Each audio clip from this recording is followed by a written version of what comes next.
I found this picture of my old cat, and I started thinking about old Oreo. But then my grandmother came to my mind. My grandmama at one time had about anywhere from 5 to 7, 8 cats at one time. Not the whole time of my childhood, but during the time, there was a period that she had so many cats. And you better not say nothing about them cats being in the way. You can get the hell out.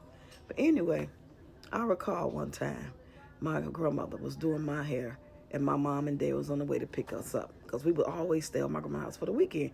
We had lived on 46 and Ellis. I remember this like yesterday. And I could have been, I'd say about between 6 and 8 years old. So after she got doing my hair, she like, your mom and dad is on their way, so go ahead and put this up for me. So I'm in the room messing with this brush that she done gave me, this hard bristle, you know them black brushes with them hard bristles. She had already had washed and pressed my hair. I'm looking cute. Maybe I took that brush and dug it in that Crown Royal grease. Next thing I know, the doorbell rang. I'm like, oh shit, I had to hurry up because they was there. They pretty much want us to come down, not them come upstairs. So I just threw the brush under the door, under the bed. Go on about my biz, ain't thought nothing else of it. Next thing I know, I can't remember how my mom and daddy said it or how I found out she knew. But when I got back to her house, she was like, you killed my cat, you killed my cat. I can't believe you killed my cat. And she just going on and on and on about it. Then she let it go. Next thing I know, the phone will ring. She started talking to who she talking to. And she started telling them how I killed her cat. She told that story for about 2-3 months straight. And it was like crazy because we were always over there on the weekends. Now, unfortunately, my dad and my mom broke up when I was about 8 years old. But we would still go over there on the weekends. Now, keep in mind, my mom and then married somebody else. Now, it ain't the same. We don't go as much. But my brother eventually just couldn't take it. And he ended up moving with her.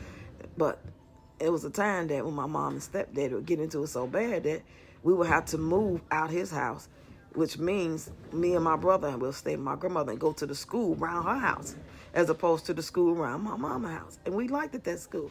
Now, keep in mind, my grandmama would take us up to this school by her house. Now, this just pretend in your mind this is like the second or third time this done happened. They done broke up, got mad at each other. Now we back at my grandmother's house. She take us back to the school. So let's just imagine it's the second and third time. This what my grandmama say. She be like, yeah, they back again. You know, they come from a broken home. Oh, my God. Old people something else. That's why I have to laugh at myself. Like, you know, I'm considered what some people call old person or auntie, you know, older. And I see some of my ways, you know. I look just like my grandma and my daddy.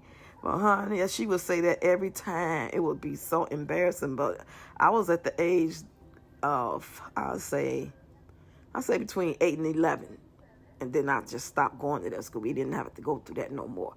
But, oh, man, just sitting back thinking about the memories of being with my grandmama. She was something else. I act just like her. I remember being at the Bud Billing Parade, me, her, and all my cousins. We go every year early in the morning. Grandma have her vodka and orange juice in one of them little like mason jars. It was a homemade mason jar. It wasn't no real mason jar. It was probably some some mayonnaise or something, anything, beets, I don't know. But she would have it in there with some foil around it or a paper towel. And she was sitting in her little chair. Next thing I know, she said, Miss Lady, you've been itching your ass in front of me for about an hour. Could you please sit down? Oh, my God. Talking about embarrassing. And we'll be on the bus going somewhere with grandma and she'll get up. And we don't necessarily know it's time to get up, depending on, you know, if we paying attention or somewhere new we going. You know, we don't know. She'd be like, get your asses off the bus. You know.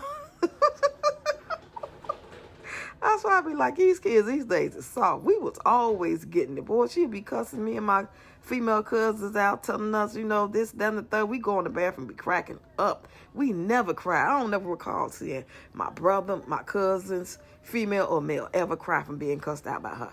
Because she would get into it with my dad. Now, mind you, after my mom and daddy broke up, my daddy moved up over there with her. So every weekend I'm over there with my grandma, and my daddy was really active in my life. He might not pay child support. I had a lot of money because he's doing his thing. That's another story for another day. But he was always there. And they'd get into, I remember they got into this argument.